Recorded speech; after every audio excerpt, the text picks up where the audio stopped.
Welcome back to our live show. Our next guest is a University of Virginia Jefferson Scholar and has taught fiction writing and freshman composition at Boston University. Her debut novel, Frauhlein M, is an historical fiction featuring a pair of orphan sisters whose lives develop in very different ways in 1930s Berlin. Carolyn Woods joins us today. Good morning, Caroline, and congratulations. Thank you so much, and thank you for having me. This book is just out this week. It is. It debuted on Tuesday. It's been really exciting. What's that feel like? Because this has been a few years of your life culminating in this publication. It feels incredible. It was just a file on my computer for such a long time that it is amazing to be able to hold it and give it to other people and share that story with my friends and family and everyone else. Congratulations again. So we can talk about it. Give us the nugget. What is the book about? The book is about women living in the Weimar Republic. So it's the years between the Kaisership and then the Third Reich in Germany. So it's largely about how these women's lives change as Hitler comes to power and how they respond to that. You're talking about two sisters whose lives go in very different directions. Yes. And it's interesting because the book is set not only in the 1930s, but you're also set in the 1970s. Yes, so I leap forward in time to one of their daughters living in South Carolina, actually, and she works to unravel the mystery of what happened in 1930s Berlin.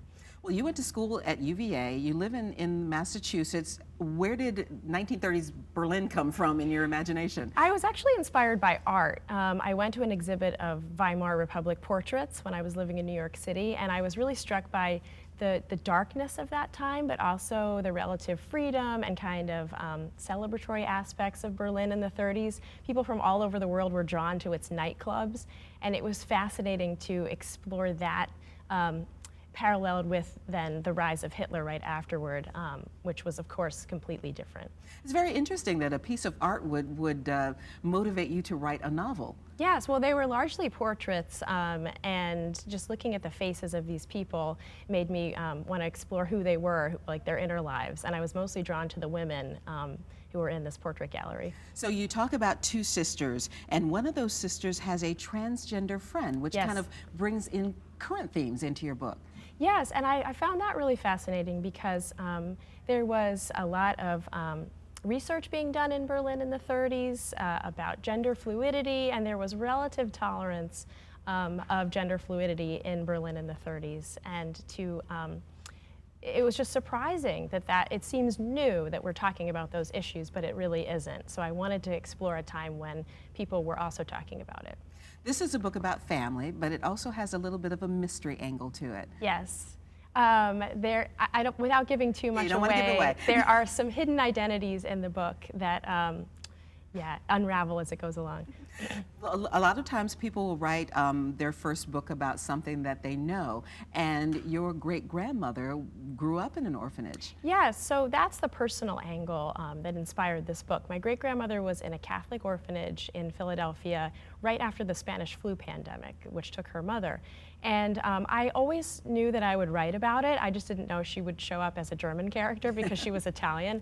But that was a big inspiration for the book, and I have a collection of essays and letters written by orphans who were in this home in Philadelphia, and I got a lot of the emotional truth that's, I think, in the book from those letters. So until you saw this piece of artwork that kind of inspired you, were you interested in this period of time at all? I didn't really know that much about it. Honestly, I think especially the gender acceptance angle of the story, I just didn't really know. And then I went to this exhibit and there were portraits of transvestites, the word that they used at the time, hanging in this gallery, and I thought, I have to write about this, and I have to think about what was going on in those people's minds and the people around them at that time. So what was your research process like? Did you get to go to Berlin? I did. I went for a few weeks with my grandmother, who had been to Germany many times, and it was really special to go with her and to be able to explore the city and ride the subway. The characters in my book are always zipping around Berlin on the U-Bahn and the S-Bahn, so I did that. The Berlin of this book is obviously largely gone. It was bombed in the war, but it was good to feel what it was like to be in Berlin.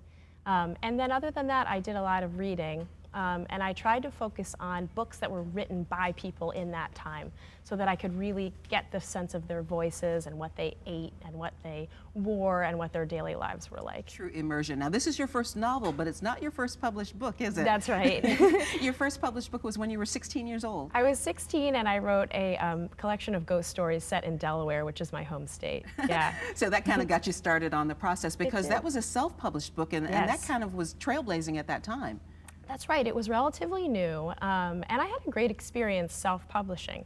One reason I think it was successful was that I had a very circumscribed audience. It was a Delaware book, it was popular in Delaware, and so I didn't have as much trouble being my own distributor. But this time I went traditional publisher. Well, the first book, the first novel, is called Frauhlein M. Caroline Woods, thank you so much for joining us today. Thank you so much for having me. You're very welcome. And you can meet Caroline Woods tonight from 7 to 8 o'clock when she signs copies of her new novel. That's going to be tonight at Chop Suey Books on West Carey Street.